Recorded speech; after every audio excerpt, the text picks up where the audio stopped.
जय माता दी दोस्तों, मेरा ये दुर्गा माँ का 3D लिपन काम पूरा हुआ और ये मेरी 9 दिन की आराधना थी जो कि 9वें दिन पूरी हो गई। मैं बहुत खुश हूँ कि ये नवरात्रि मेरी बहुत सफल रही और मैंने जो प्रण किया था कि इसको 9 दिन के अंदर मैं पूरा करूँगी तो मैंने पूरा कर दिया और किसी भी तरह से नहीं किया है, पूरा टाइम दे के किया है, घर के काम करके, बाहर इधर उधर कीर्तन सब देख के, समाज का काम देख के, सब देख के ही मैंने समय निकाल करके, ये एक मेरी तपस्या है कि मैंने इसके लिए भी वक्त निकाला और अपने को ध्यान में नहीं रखा और मतलब मुझे बहुत अच्छा लगा इसको बना के।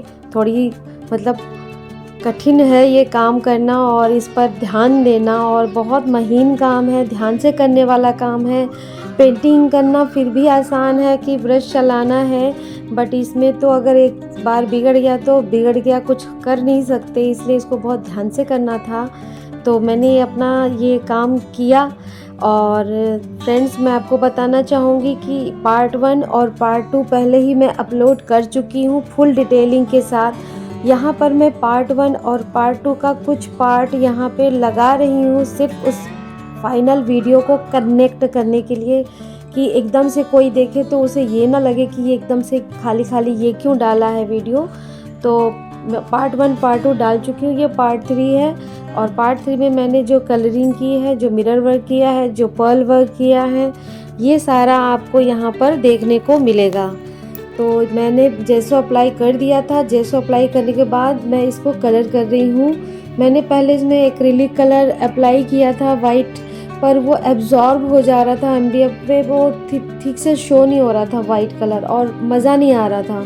फिर मैंने जब जेसो अप्लाई किया तो बहुत अच्छा लग रहा था। चूँकि क्ले वर्क है तो क्ले वर्क के साथ तो जेसो ही ठीक लग रहा था। पूरा लग रहा था कि हाँ मैंने अच्छे से ये काम किया हुआ है और वाइट भी अच्छे से हो गया था। तो मतलब डिटेलिंग करने में बहुत मज़ा आ रहा था, अच्छा लग रहा था। मतलब कलरिंग का पार्ट तो मेरा फेवरेट है, मतलब कलर करना ही पसंद है मुझे, तो मैं कलरिंग करने के लिए तो बहुत बेचैन थी। बट टाइम लगता है, इसको बार बार बनाओ, सुखाओ, बन जाए तब आगे बढ़ो, सूख जाए फिर आगे बढ़ो, तो उसमें बहुत टाइम लगता है। प्लस मेरा अपना पूजा पाठ का काम, नवरात्र के 9 दिन का पूजा पाठ सब करना, तो इसमें भी टाइम लगता है। फिर खाना बनाना, ये सब चीज़ों से समय निकाल करके मैंने ये अपना ये काम किया है और 2 साल से मैं इसको सोच रही थी ऐसा बनाने के लिए, पर मैं परफेक्ट नहीं हूँ लिपन में।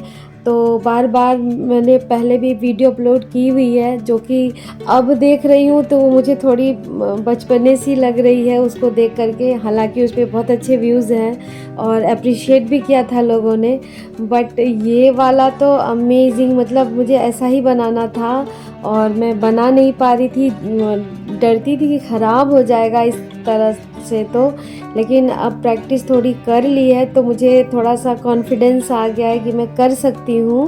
और हमारे कुछ ऐसे घर के दोस्त हैं, घर के लोग हैं, दोस्त हैं जो मुझे बहुत अप्रिशिएट करते हैं, बहुत मोटिवेट करते हैं। गिनती के ही कुछ लोग हैं लेकिन जो लोग हैं ना वो अमेजिंग है और वो मुझे बहुत मोटिवेट करते हैं और मतलब मुझे बताते भी हैं कि क्या करना है, कैसे करना है, ये गलत है, इसको ठीक कर लो। तो मैं उसको ठीक भी करती हूँ और मैं चाहती हूँ कि सभी मुझे बताएं कि मैं कहाँ गलत हूँ, तो मैं बुरा नहीं मानूँगी अगर आप मुझे सही तरीके से बताएंगे। तो आप वीडियो में बने रहिए एंड तक, वीडियो बहुत लंबी है। तो तब तक मैं रखती हूँ, चलती हूँ। जय माता दी। और अच्छा लगेगा तो मेरे वीडियो को लाइक, कमेंट, शेयर ज़्यादा से ज़्यादा कीजिएगा। बहुत दिल से बनाया है, बहुत खुश हूँ मैं इसको बनाकर, मैं बता नहीं सकती। मेरा बस चले तो मैं इसी वीडियो को मतलब माता रानी की वीडियो फ़ोटो डालती जाऊँ, बट यूट्यूब में ऐसा नहीं कर सकते हैं। तो ठीक है, कोई बात नहीं, इसी को आप बार बार देखिए और शेयर कीजिए ज़्यादा से ज़्यादा। Thank you so much. जय माता दी। आप वीडियो एंड तक ज़रूर देखिएगा। Thank you. जय माता दी।